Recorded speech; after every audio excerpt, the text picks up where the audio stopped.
Gracias por los datos, señor consejero. Algunas de las preguntas iban en este sentido, con lo cual voy a pasar directamente a preguntarle, una serie de cuestiones que nos han planteado directamente el personal del SEPA.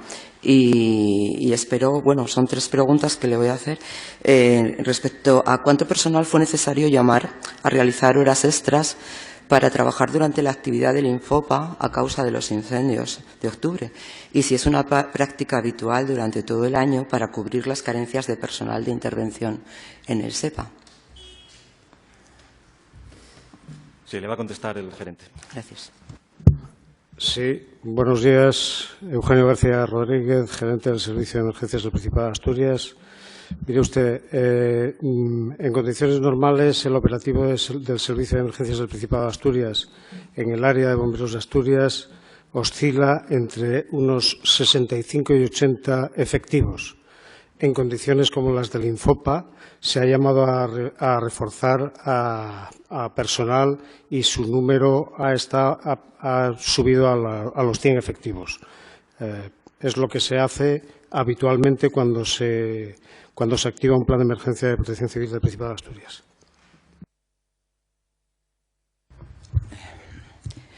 Otra pregunta que me trasladan para que les haga es que por qué es necesario prolongar las jornadas de los trabajadores a pesar de que ellos mismos soliciten el relevo fuera de su jornada laboral, especialmente la del personal auxiliar de bomberos, especialista en horario de 5 a 2.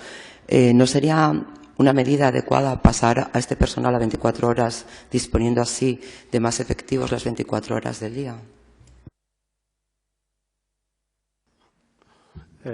Eugenio García Rodríguez, Servicio de Emergencias del Principado de Asturias.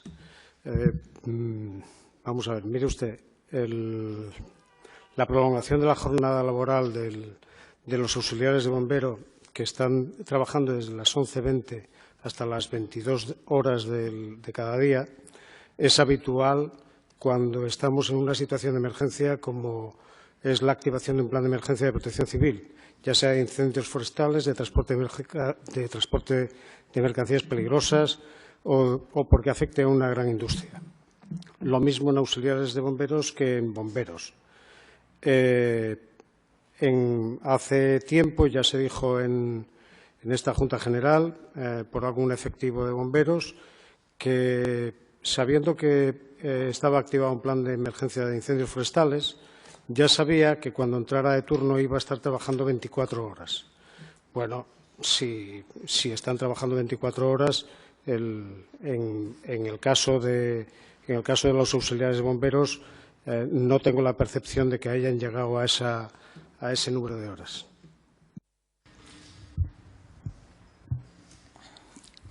Yo me pregunto también que cómo se cubren los parques para atender a otros tipos de emergencias. Si todo el personal está trabajando en incendios forestales, es más, si el personal de un parque está desplazado a otros concejos sistemáticamente, ¿cómo se atienden las emergencias de ese concejo en sí mismo? Eugenio García Rodríguez, gerente del Servicio de Emergencias del Principado de Asturias. Mire, el Servicio de Emergencias del Principado de Asturias dispone de una red de parques de bomberos que son 19 en total en la comunidad autónoma. Su sistema de trabajo es un trabajo en red. Concretamente, en este episodio de incendios forestales del Principado de Asturias, de incendios forestales en este mes de octubre pasado, se desplazaron muchos efectivos de distintos parques a la zona del suroccidente, dado que la mayor intensidad de trabajo se produjo especialmente entre el mediodía del domingo y el mediodía tarde del lunes, conforme a las predicciones meteorológicas de la EMET, que había emitido un comunicado de fenómenos adversos un comunicado de fenómenos adversos amarillo que iba desde las 3 de la mañana del día 16 hasta las 12 del mediodía del mismo día 16. Yo creo que no quería decir, en principio, perdón, me decía. Sí, pues se cubre con el sistema integral con el que trabaja el servicio de emergencias. No es inhabitual, y le pongo un ejemplo, que en inundaciones, por ejemplo, se desplacen también efectivos de otros parques de bomberos a la zona en la que hay inundaciones, pues desde Proaza o desde otros parques, por ejemplo, a Avilés. Gracias. Siguiendo un poco con el tema de, bueno, pues del personal que hay para extinción y para investigación, ¿cuántas vacantes de auxiliar de bombero y conductor de bomberos no están cubiertas? ¿Tienen pensado cubrir estas vacantes? Lo mismo le pregunto también para las brigadas de investigación de incendios en la actualidad. ¿Cuántas vacantes hay? Y desde que ocurrieron los incendios del 2015, ¿han hecho algo en el sentido de cubrir estas plazas?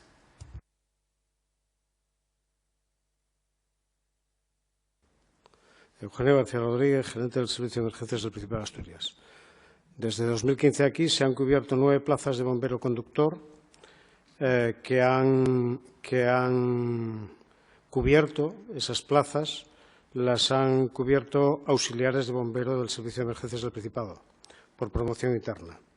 Y ahora mismo estamos en un concurso de traslados para dar cobertura a esas plazas que quedaron vacantes de auxiliares de bombero.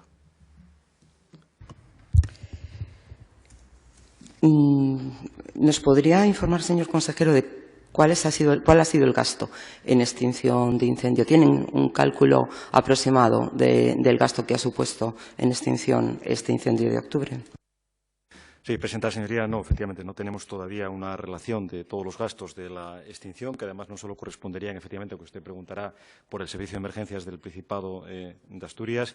Intentaremos hacer un cálculo lo más preciso posible, teniendo en cuenta que es un servicio, como antes decía, como acaba de decir el gerente, que es un servicio integral y que en ese momento también atendía al resto de emergencias de la comunidad autónoma. No obstante, efectivamente, haremos un cálculo aproximado del gasto, en este caso del episodio en concreto, pero tenga en cuenta también que este es un sistema integral. Nos ha dado información sobre las hectáreas que se han quemado de matorral, que viene, bueno, es interesante el dato de que suponen el 80% con respecto a zona arbolada. Nosotros le preguntamos, hicimos una pregunta en este sentido, para detallar, además, cuántas de esas hectáreas pertenecían a espacios protegidos. Y, bueno, esta información también la habíamos presentado en la comparecencia del viceconsejero de Medio Ambiente y dijo que no era responsabilidad de esa viceconsejería informar sobre el tema de incendios. Y entonces yo le traslado esta pregunta a usted, si nos puede decir qué porcentaje pues del Parque Natural de Fuentes de Narcea y de la Reserva Integral de Muniellos han tenido afecciones con estos incendios y qué tipología de territorio es la que ha sido quemada. Sí, presentada, señoría, pues con casi 13.000 hectáreas, efectivamente la serie estadística podría ser muy completa. Yo me comprometo a facilitárselo por escrito en cuanto se disponga del detalle de cada hectárea. Dese cuenta que lo que se está haciendo ahora mismo es precisamente ese trabajo, detallar cada hectárea quemada, qué características tenía, para evaluar el coste más preciso aún y poder facilitar, por lo tanto, tanto al Estado para la reclamación de ayudas que estamos realizando en este momento. Lo que sí le puedo decir en relación a Muniellos, porque es un espacio que nos y el resto de espacios que nos preocupó durante la activación de la emergencia, sí le puedo decir que no fue afectado dentro de su perímetro. Es verdad que en sus proximidades, pero que se hicieron importantes esfuerzos y quiero poner en este caso en valor la profesionalidad de todos los equipos que intervinieron en el episodio. Por lo tanto, yo sí le puedo decir que efectivamente no fue afectada la Reserva Integral de Muniellos. Si me pregunta por el detalle de otros espacios, no se lo puedo dar en estos momentos a riesgo de, ya le digo, de una información tan precisa que es el número de hectáreas, pero en este que es muy significativo, muy simbólico y desde luego muy importante para todos los asturianos y asturianas, le puedo decir que no llegó a afectar, aunque sí en sus proximidades.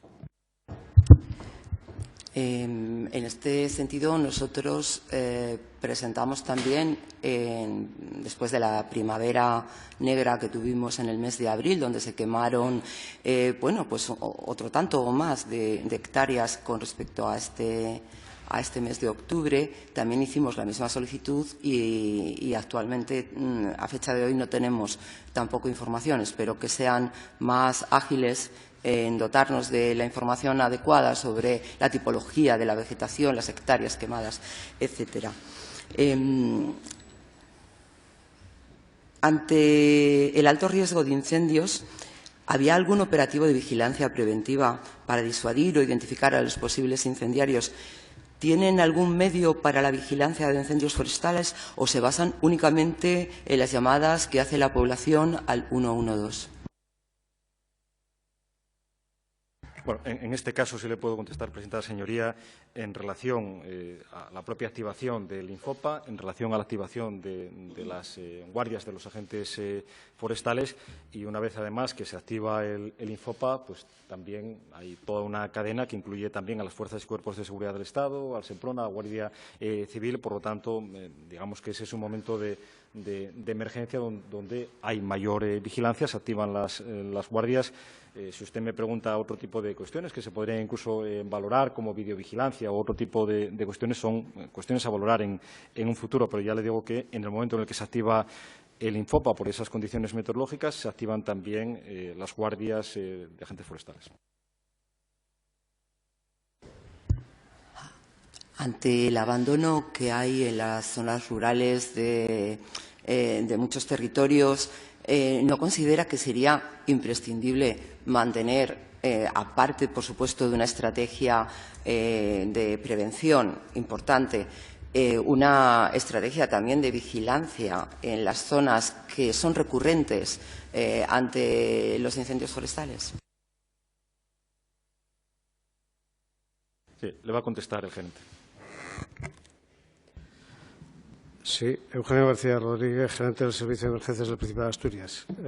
Mire usted, en función de las condiciones meteorológicas y las condiciones del combustible, del suelo, que en este caso son excepcionales porque veníamos de una etapa de sequía y el consejero ya lo ha dicho respecto al mes de octubre, las condiciones meteorológicas del mes de octubre en los últimos años.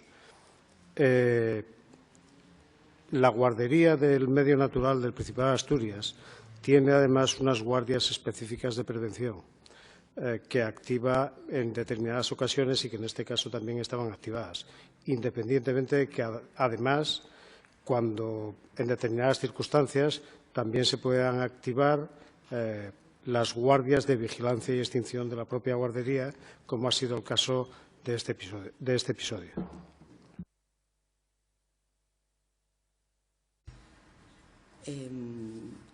Parece ser que al día siguiente de que se abrió el Infopa, volvieron a darse condiciones, las condiciones eran extremas, sin embargo no se habían aumentado las guardias. ¿A qué fue debido? Eugenio García Rodríguez, gerente del Servicio de Emergencias del Principado de Asturias. El Infopa se activó de viernes. En el seno del Comité Asesor del Infopa, con la representación de los participantes de la Guardería del Medio Natural, tanto del ámbito forestal como del medio natural propiamente dicho, o del medio ambiente, se acordó la activación de las guardias de vigilancia y extinción de incendios para el día siguiente a las 8 de la mañana,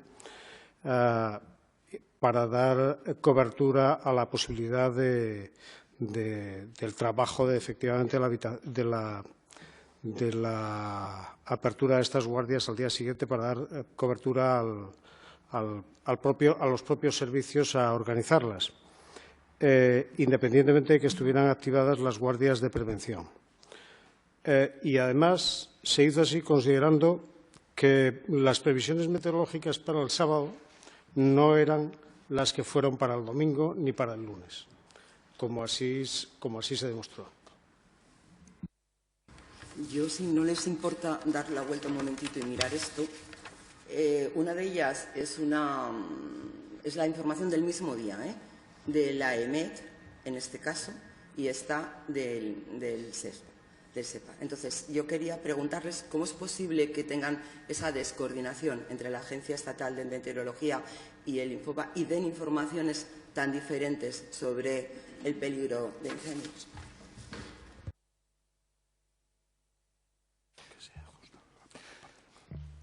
Efectivamente, señoría, en relación a esa cuestión, lo que se hace es un ajuste en relación a cada municipio y, por lo tanto, ya le digo que es un trabajo técnico. Lo que se hace es un ajuste del índice de riesgo forestal y, por lo tanto, ese es el resultado. No es que no exista coordinación o haya descoordinación, sino que es el resultado del ajuste técnico que se hace a nivel municipal.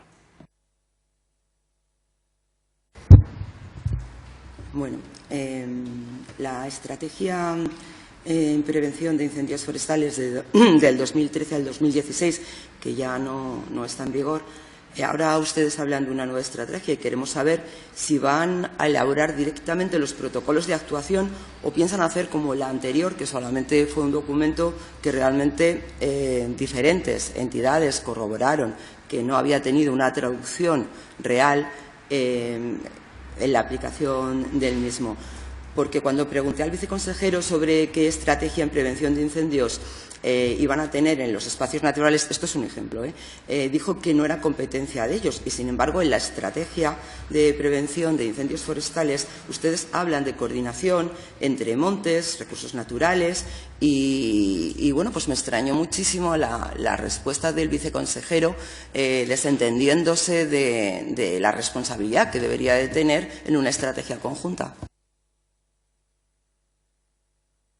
Presidenta, señoría, pues yo la verdad es que a usted no la creo en estas declaraciones. No creo que el viceconsejero, en este caso, se haya desentendido de un área de su responsabilidad, pero sí le puedo decir efectivamente que una estrategia que por fin existe, ya sabe que no existía hasta hace poco tiempo, como decían ustedes, ahora existe, ahora está caducada, dicen ustedes. Precisamente nosotros hemos encargado ya un análisis prospectivo de la próxima estrategia, que queremos efectivamente que sea una estrategia participativa, donde participen todos los sectores.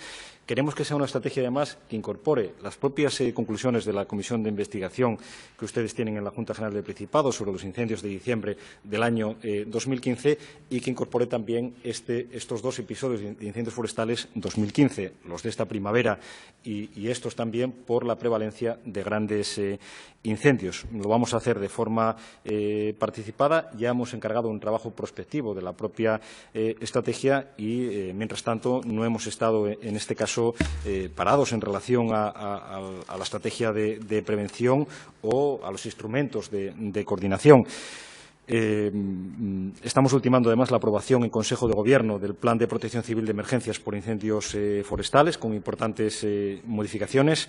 Disponemos de un informe elaborado también por el Instituto de Recursos Naturales y Ordenación del Territorio sobre grandes incendios forestales en Asturias, que nos preocupa, efectivamente, el aumento tan considerable, tan rápido del número de grandes incendios forestales, que no es algo nuevo, pero sí es nueva su concentración y la rapidez de su propagación. Se ha transformado también la Comisión de Protección Civil en Consejo de Protección Civil. Dentro de ese Consejo de Protección Civil se va a crear un grupo específico que sustituye al anterior sobre incendios forestales, que es el que va a tener, además, una participación y una implicación directa en el desarrollo y la elaboración de esa estrategia. Y, desde luego, que vamos a buscar también la complicidad y las aportaciones parlamentarias necesarias para incorporarlas antes de su presentación en esta Junta General. Con respecto a esto que me estaba comentando ahora mismo, existe, bueno, ahora mismo creo que no existe, pero va a existir en esta nueva estrategia algún tipo de protocolo de participación ciudadana que permita a los vecinos y a las vecinas de una zona que puedan tener pues no sé, un portavoz que realice las llamadas de forma adecuada para transmitir una información veraz y eficiente de las zonas donde se produce un incendio y para informar correctamente del lugar, los puntos de agua, estado de los accesos. ¿Forman ustedes o van a formar ustedes a la ciudadanía en ese sentido?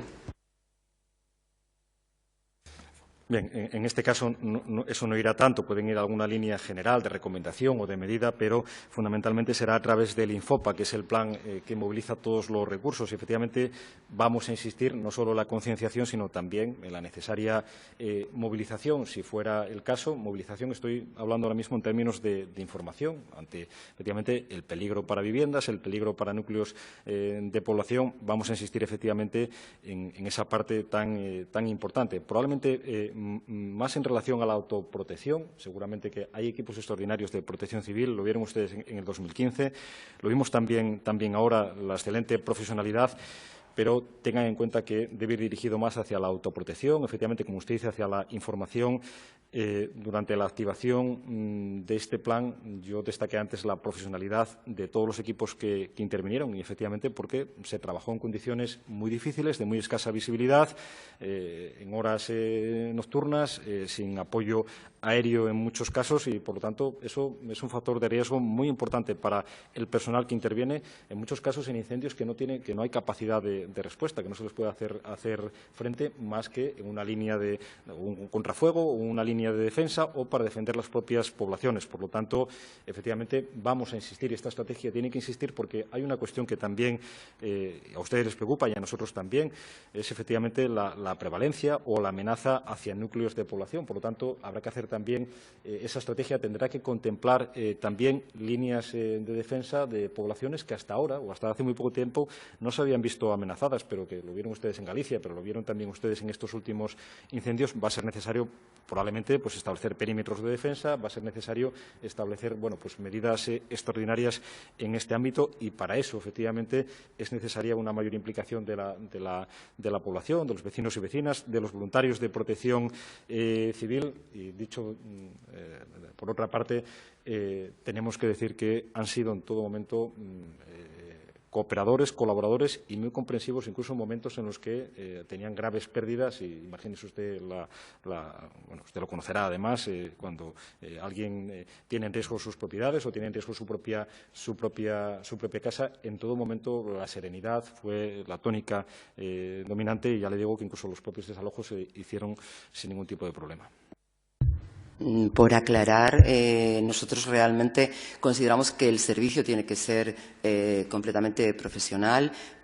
Cuando hablamos de vecinos y vecinas cooperando en temas de prevención, es una colaboración, porque cuando se informa al 112 de dónde está un incendio, hay que saber hacerlo bien, porque eso facilitaría muchísimo el acceso de los profesionales al terreno y, en ese sentido, es en el que pedimos que exista una formación a la población civil para gestionar estos espacios, pero bueno, veo que sí que están en la línea y en ese sentido les apoyaríamos.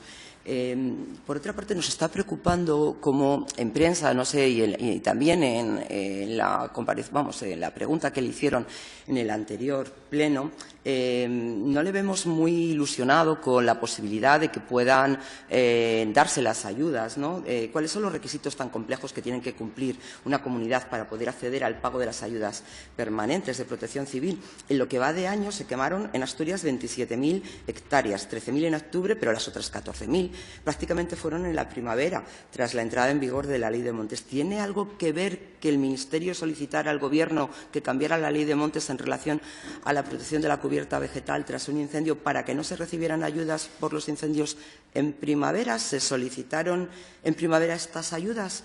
¿Puede ser un obstáculo a la concesión de ayudas la propia Ley de Montes ahora que tenemos en el Constitucional y que aprobó esta Junta? Sí, presidenta, señoría, no veo relación alguna, al menos en la relación que este Gobierno tiene con el Gobierno de España, con que se concedan o se dejen de conceder ayudas en relación a la normativa que ustedes aprueben o dejen de aprobar en la Junta General del Principado. El Gobierno de España se atiene a la ley, en este caso, en relación a las ayudas y, por lo tanto, no hay ninguna interferencia en relación a esa cuestión. Aquí dos cuestiones. Usted decía, usted no estaba muy ilusionado. Pues yo solo expresé en su momento las dificultades para acceder al Fondo Europeo de Solidaridad. Le acabo de hablar de algo más de 52 millones de euros de pérdidas. Creo que el Fondo Europeo de Solidaridad exige el 1,5% del Producto Interior Bruto de la comunidad, por lo tanto, habría que multiplicar por 10. Dese cuenta que es difícil. No obstante, si sumamos otras regiones, el porcentaje se reduce y es más fácil entre comillas, porque también se exige un porcentaje al menos del 1%, pero hay que reconocer que es difícil. No podemos hacer en este caso, no podemos decir a la ciudadanía que es fácil acceder a ese fondo. Es difícil, pero ya hubo otras ocasiones en las que se flexibilizaron esos umbrales. Es una decisión del Parlamento Europeo, del Consejo, y, por lo tanto, nosotros insistimos al Gobierno de España para que lo pusiera en marcha. En segundo lugar, las ayudas permanentes, son todos los días del año y a todas las horas, es decir, independientemente de la dimensión de los incendios. Cuestión al margen, efectivamente, es que se modifique el decreto o que se declare zonas especialmente afectadas por desastres en relación a la protección civil. Fíjese, nosotros lo intentamos en el año 2015 y no fue posible. Hicimos las mismas gestiones que estamos haciendo en estos momentos. Y en esta ocasión, yo le tengo que decir que recibí hace 2 días una carta del secretario de Estado para las Administraciones Territoriales, Roberto Bermúdez, donde sí exponía que el Gobierno estaba dispuesto a iniciar un procedimiento para declarar, en este caso, zonas especialmente afectadas por desastre, por emergencia de protección civil, a Galicia y, en términos genéricos, al noroeste, incluyendo, efectivamente, la comunidad autónoma de Asturias. Y en esa colaboración estamos. Nosotros hemos hecho todas las peticiones. Saben que hay un mes para hacer una estimación inicial y, efectivamente, yo confío en que, además de esas ayudas permanentes, se complementen, sean ayudas suplementarias. Pero siempre son ayudas que tienen una condicionalidad importante, que hay que tener un seguro agrario, hay que tener un seguro de todas las propiedades, hay que demostrar fehacientemente cada uno de los daños. Es decir, no es una cuestión tan sencilla de acceso, tiene que ir muy bien justificada, y ya le digo que tenemos que reconocer el paso que ha dado, en este caso, el Gobierno de España con el inicio de ese procedimiento, al que creemos que efectivamente tenemos derecho por la dimensión de estos incendios forestales. Pero ya le digo que en el año 2015 también lo solicitamos. Los incendios ocurridos en el mes de abril, en la primavera, que supuso más o menos una cantidad similar de hectáreas, ¿no se procedió con ellos a solicitar esta ayuda de emergencia? Sí, presidenta, señoría, ya le digo que son ayudas permanentes y también se solicitó en su momento por parte de los afectados y también por parte de los ayuntamientos y por parte también de la comunidad autónoma a solicitar las ayudas necesarias. Ya le digo que esa concesión o esa flexibilización de los márgenes no depende del Gobierno de Asturias, sino que depende, en este caso, del Gobierno de España. Las ayudas que da la política agraria comunitaria, sé que no es su competencia, pero el FEOGA mandó una información sobre que las zonas quemadas, como dice la normativa europea, no iban a recibir ayudas porque no tienen pastos permanentes o no tienen vegetación. ¿Son ustedes conscientes de esa situación que les viene encima a los ganaderos y a los agricultores que puedan haber sido afectados por estos incendios? Sí, presidenta, señoría, efectivamente se contemplan todos los escenarios y, por lo tanto, lo que es la restauración y la recuperación hídrica y forestal, algunas de ellas que tienen que acometerse de forma muy urgente por la erosión del suelo, las vamos a acometer de forma inminente. Hemos solicitado, además, una ayuda extraordinaria por parte del Ministerio de Agricultura. Tenemos una primera contestación, al menos, donde se nos solicita información, se solicita proyectos. Yo nunca le voy a contestar que no es una cuestión de mi competencia, salvo que le tengo que decir que no podré entrar con la profundidad, seguramente que se podría entrar desde otra consejería, pero que ese escenario efectivamente se contempla y que además la Consejería de Desarrollo Rural tiene previstas actuaciones urgentes.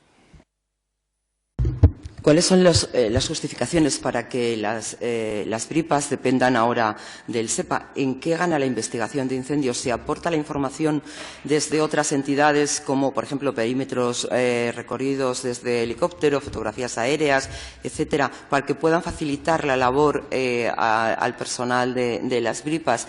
Y, bueno, me gustaría saber si consideran que ahora mismo es más eficiente la gestión que se está haciendo desde el SEPA de las brigadas de investigación de incendios y más independiente. Eugenio García Rodríguez, gerente del Servicio de Emergencias del Principado de Asturias. Mire, señoría, las BRIPAs nacieron en el año 2002 en el seno de la Entidad Pública de Bomberos de Asturias con el acuerdo de la Consejería de Medio Rural y Medio Ambiente entonces. Se establecieron en los parques de bomberos de la Entidad Pública de Bomberos del Principado de Asturias. Estaban conformadas y están conformadas por 2 guardas del medio natural y un bombero. Desde entonces, desde el primero desde Bomberos de Asturias y ahora desde el SEPA, se les facilitan locales, ordenadores, vehículos, cámaras de fotografía, posicionadores GPS, fotografías aéreas y la posibilidad de sobrevolar los propios incendios dependiendo de las circunstancias. Esto todavía lo hemos reiterado ayer en una reunión con el conjunto de los componentes de las bripas. Es decir, siguen en buena lógica, deben de seguir con la misma eficacia que venían trabajando hasta ahora. Los incendios que ocurrieron en el sudoccidente, las investigaciones que se tendrán que derivar de los mismos, ¿qué personal dispone las bripas en el suroccidente para desarrollar estas investigaciones? ¿Es equilibrado con respecto a otras zonas el número de personas destinadas a esta investigación en esa zona? Eugenio García Rodríguez, gerente del Servicio de Emergencias del Principado de Asturias. Mire, las bripas se dividen en 4 zonas: suroccidente, centro-noroccidente, centro y oriente. Sin perjuicio de que bripas de otras áreas, en un determinado momento, como puede ser apoyen a la bripa del suroccidente, que evidentemente es la más afectada. En una reunión mantenida el pasado mes, además, nos coordinamos con los agentes del SEPRONA, de la Guardia Civil, para colaborar en la investigación de los incendios. Esta colaboración con el SEPRONA y Bripas abarca más del 70% de la superficie afectada por estos incendios en el suroccidente.